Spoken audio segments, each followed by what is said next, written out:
A paz do nosso Senhor Jesus Cristo. Eu sou Veridiana Costa, estamos aqui hoje para mais um dia de leitura. Senhor Deus e Pai, glorificado e exaltado é o teu santo nome.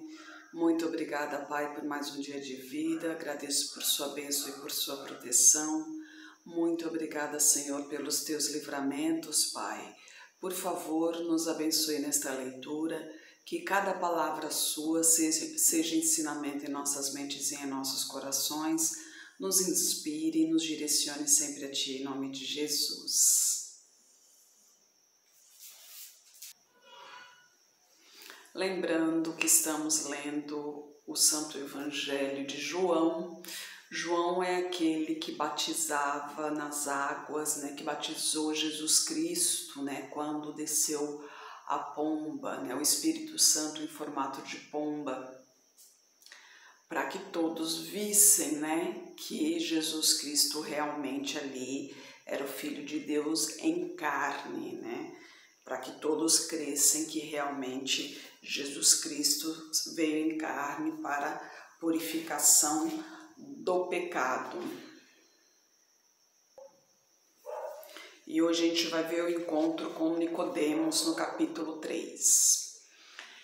E havia entre os fariseus um homem chamado Nicodemos, príncipe dos judeus. Este foi ter de noite com Jesus e disse-lhe: Rabi, bem sabemos que és mestre, vindo de Deus, porque ninguém pode fazer estes sinais que tu fazes se Deus não for com ele. Jesus respondeu e disse-lhes: Na verdade, te digo que aquele que não nascer de novo não pode ver o reino de Deus.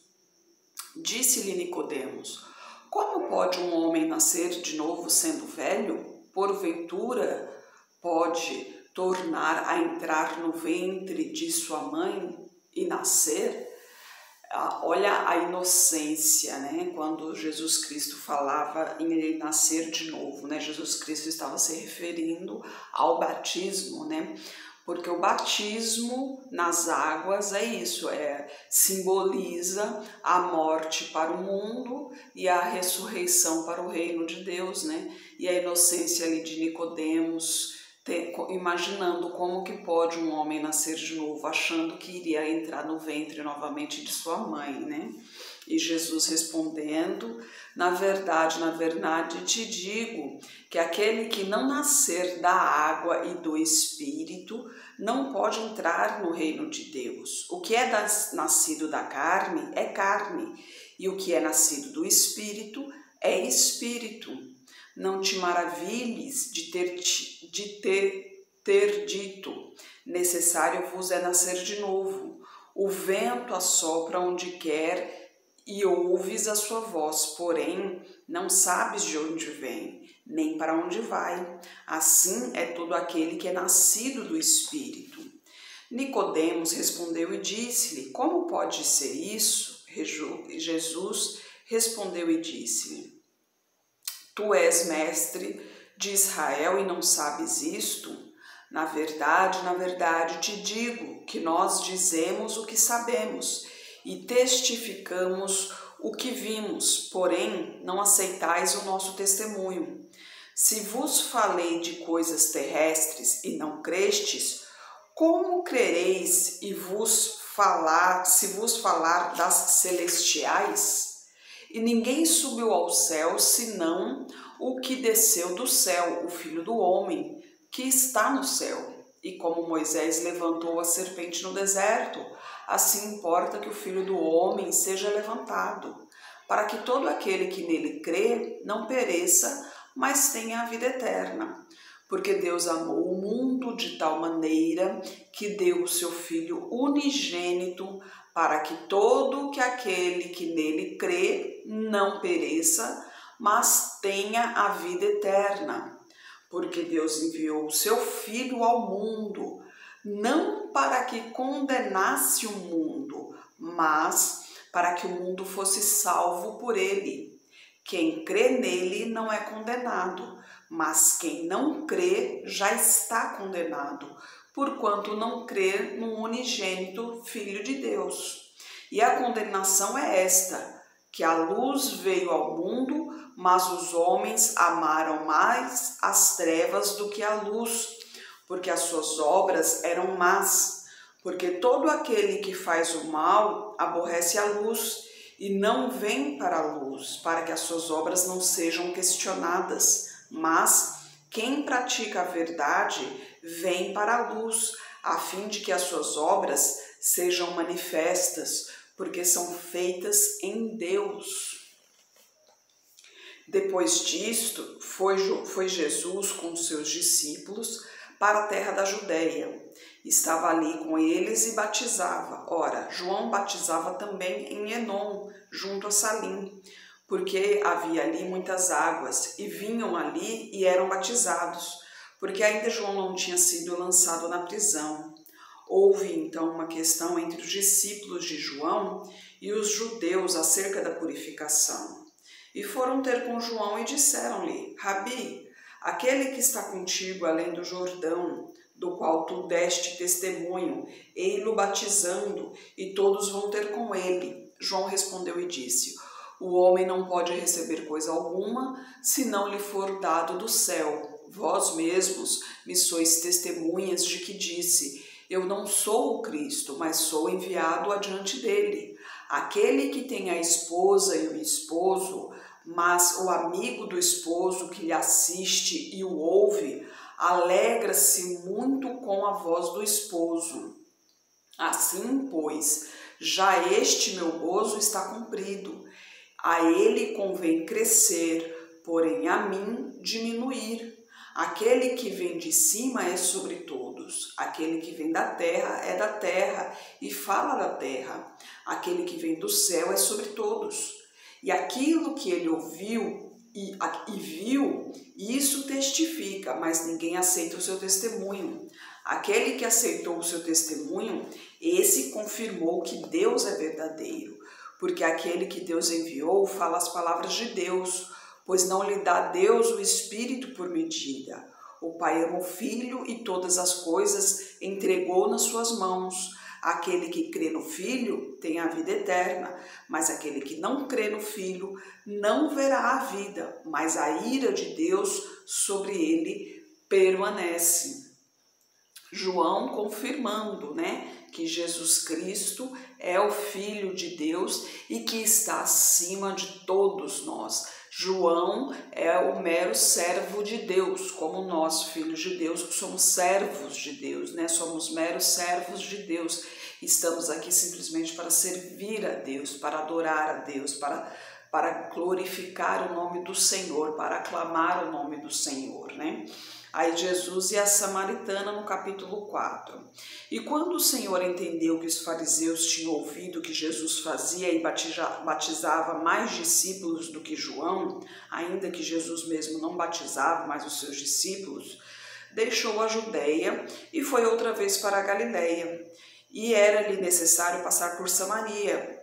Foi, pois, a uma cidade de Samaria chamada Sicar, junto da herdade de Jacó, tinha dado a seu filho José, que Jacó tinha dado ao seu filho José, e estava ali a fonte de Jacó. Jesus, pois, cansado do caminho, assentou-se assim junto da fonte. Era isto quase a hora sexta. Veio uma mulher de Samaria tirar água, e disse-lhe Jesus: Dá-me de beber, porque os seus discípulos tinham ido à cidade comprar comida. Disse-lhe, pois, a mulher samaritana: Como, sendo tu judeu, me pedes de beber a mim, que sou mulher samaritana? Porque os judeus não se comunicam com os samaritanos. Eles tinham divergências entre os judeus e os samaritanos. Por isso o espanto da samaritana quando viu um judeu lhe pedindo água, Ela ali no momento, ela não sabia quem era Jesus Cristo e que ele era Jesus Cristo, Ela simplesmente viu que um judeu lhe estava pedindo água, E a gente continua no versículo 10. Jesus respondeu e lhe disse: Se tu conheceras o dom de Deus e quem é o que te diz, dá-me de beber, tu lhe pedirias e ele te daria água viva. Disse-lhe a mulher: Senhor, tu não tens com que atirar e o poço é fundo. Onde, pois, tens a água viva? És tu maior do que o nosso pai Jacó, que nos deu o poço, bebendo ele próprio dele e os seus filhos e o seu gado?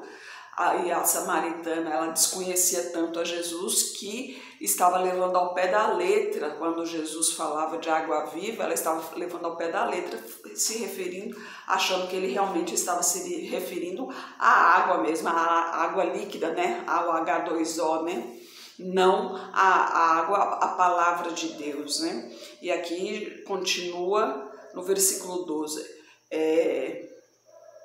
És tu maior que nosso pai Jacó, que nos deu o poço, bebendo ele próprio dele e os seus filhos e o seu gado? E Jesus respondeu-lhe e disse: qualquer que beber desta água tornará a ter sede, mas aquele que beber da água que eu lhe der nunca terá sede, porque a água que eu lhe der se fará nele uma fonte de água que salte para a vida eterna. Disse-lhe a mulher: Senhor, dá-me dessa água, para que não mais tenha sede e não venha aqui tirá-la. Disse-lhe Jesus: vai, chama o teu marido e vem cá. E respondeu a mulher: não tenho marido. Disse-lhe Jesus: disseste bem, não tem marido, porque tiveste 5 maridos, e os que agora tens não é teu marido. Isto dissestes com verdade. Disse-lhe a mulher: Senhor, vejo que és profeta. Nossos pais adoraram neste monte, e vós dizeis que é em Jerusalém o lugar onde deve adorar. Disse-lhe Jesus: mulher, crê-me que a hora vem em que nem neste monte, nem em Jerusalém adorareis o Pai. Vós adorais o que não sabeis. Nós adoramos o que sabemos, porque a salvação vem dos judeus. Porém, a hora vem e agora é em que os verdadeiros adoradores adorarão o Pai em espírito e em verdade, porque o Pai procura a tais que assim o adorem. Deus é espírito e importa que os que o adorem em espírito e em verdade. Aqui Jesus Cristo está deixando claro para ela que não importa se é em Jerusalém ou se é ali em Samaria. O importante é que a adoração seja realmente feita de coração, né? Em espírito e em verdade, que se adora ao Senhor, né? E a gente continua no versículo 25. A mulher disse-lhe: eu sei que o Messias, que se chama Cristo, vem. Quando ele vier, nos anunciará todas as coisas. Jesus disse-lhe: eu sou, eu que falo contigo. E nisto vieram seus discípulos e admiraram-se de que estivesse falando com uma mulher. Todavia nenhum lhe disse: que perguntas, ou por que falas com ela? Deixou, pois, a mulher o seu cântaro, foi à cidade e disse àqueles homens: vinde, vede um homem que me disse tudo quanto tenho feito. Porventura não é este o Cristo? Saíram, pois, da cidade e foram ter com ele. Entretanto, seus discípulos lhe rogaram, dizendo: Rabi, come. Porém, ele lhes disse: uma comida tenho para comer, que vós não sabeis. Então, os discípulos diziam uns aos outros: trouxe-lhe porventura alguém algo de comer? Jesus disse-lhes: a minha comida é fazer a vontade daquele que me enviou e realizar a sua obra. Não dizeis vós que ainda há 4 meses até que venha a ceifa? Eis que eu vos digo: levantai os vossos olhos e vede as terras, que já estão brancas para a ceifa. E o que ceifa recebe galardão e ajunta fruto para a vida eterna, para que assim o que semeia como o que ceifa, ambos se regozijem. Porque nisto é verdadeiro o ditado, que um é o que semeia e o outro o que ceifa.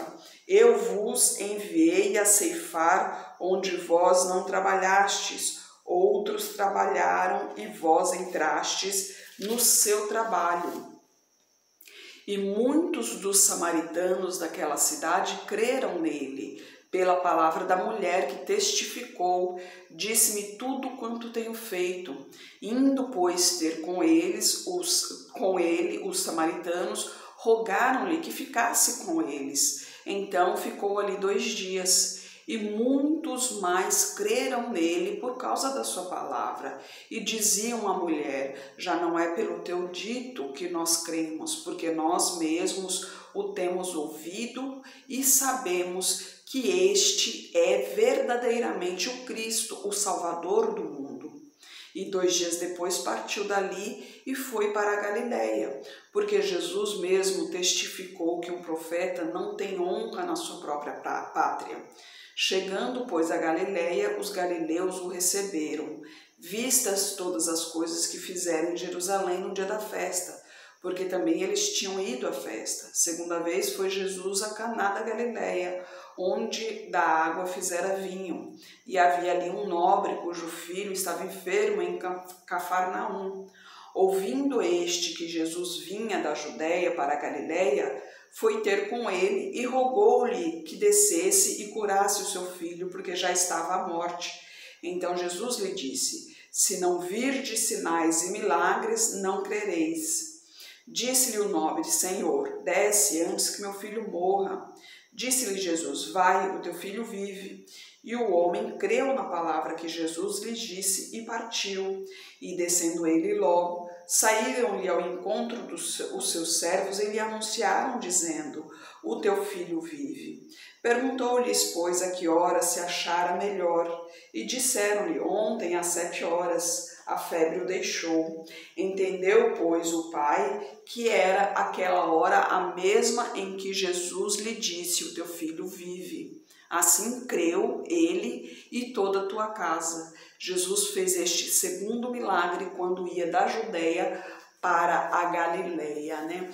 Mas uma coisa interessante aqui, né? Jesus falou para ele: ide que seu filho vive. Então ele acreditou desacreditando, né? Porque no final das contas, quando ele chegou em casa que recebeu a notícia de que o filho estava vivo, ele ainda quis confirmar se realmente foi Jesus Cristo, porque ele perguntou a que horas que ele melhorou. E quando o servo falou o horário que ele melhorou, aí que ele concluiu que realmente foi na mesma hora que Jesus lhe disse que o filho vive, né? Foi realmente um milagre, foi no mesmo horário que ele conversou com Jesus Cristo, então ele concluiu que realmente foi o milagre de Jesus Cristo. Mas pense muito bem, a gente nunca deve duvidar da palavra do Senhor. Deus diz, aliás, Jesus diz que quando orardes com a intenção, com o pensamento de que já recebestes. Ou seja, quando você for orar para pedir uma bênção, já ora agradecendo pela bênção recebida, já ora com a intenção de que já recebeu essa bênção, né? Não ores duvidando de que se realmente vai receber. Deus, eu preciso tanto disso, isso, tal, que não sei o quê. Aí se isso acontecer vai ser muito bom. Não, com Deus não tem se, né? Com Deus acontece, porque para nós temos que fazer o que for possível, né? Não tem essa, vou fazer o impossível para que tudo aconteça. Não, nós fazemos o possível, porque o impossível quem faz é Deus. Somente Deus faz o impossível, né? Nós não temos capacidade para fazer o impossível. Então, Deus nos capacita para fazer o possível. Lógico que isso também parte do nosso querer, parte do nosso coração. Se realmente nós temos a vontade de seguir o Senhor, então nós temos que ter boa vontade, nós temos que ter força de vontade, porque o demônio ele vai fazer de tudo para nos afastar da presença do Senhor. Então temos que ter força de vontade para se permanecer no caminho do Senhor. E temos que ler a Bíblia, temos que orar, temos que fazer tudo que agrada ao Senhor, ter intimidade com o Senhor, porque quanto mais intimidade com o Senhor fica feliz. Quanto mais o Senhor fica feliz, mais proteção a gente tem, mais bênçãos a gente tem, né? Porque quando Deus está feliz conosco, Ele também quer que a gente esteja feliz. Deus quer fazer sempre o bem para nós. Quando acontece algo ruim em nossas vidas, Deus fica triste. Ou você acha que Deus fica feliz de ver um filho sofrendo? Um pai, uma mãe fica feliz de ver um filho sofrendo? Imagina Deus, que é o pai de todos, né, que é o criador de todos. Ele, pelo contrário, ele sofre muito com a nossa dor. Então, por isso que ele enviou Jesus Cristo, para nos redimir do pecado, para que hoje a gente pudesse ser salvo. Por isso que ele enviou. Imagine só, você seria capaz de dar o seu filho para sofrer, né, para dar a vida do seu filho por algum estranho, aliás, até por um outro próprio parente, até pelo outro filho, pela vida do outro filho. Deus deu um único filho dele por todos nós. Jesus Cristo passou por todo aquele sofrimento por você, para que hoje você tivesse a oportunidade de salvação, para que hoje você pudesse ter a vida de abundância que Deus tanto deseja. Deus fez um mundo perfeito para nós. Um mundo perfeito, sem sofrimento, sem doença, sem dinheiro, para começar. Imagine um mundo que não precise de dinheiro, porque o dinheiro como se diz, é um mal necessário, né? Então não precisa de dinheiro, porque você não precisa comprar, você não precisa pagar, você não precisa receber nesse mundo que Deus fez. Porque você tem tudo ali que você precisa, você tem ali, muito mais do que você precisa.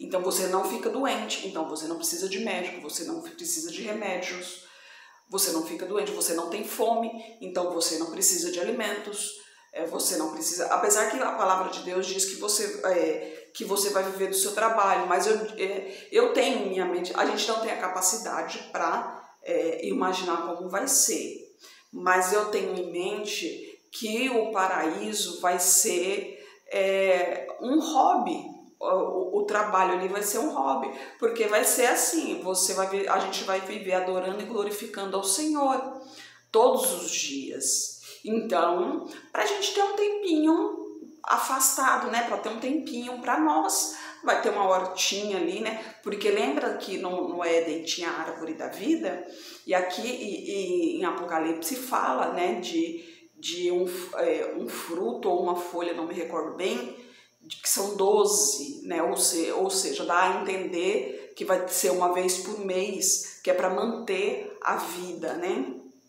A vida eterna. É uma coisa do tipo assim, não me recordo bem, mas a gente vai chegar lá ainda.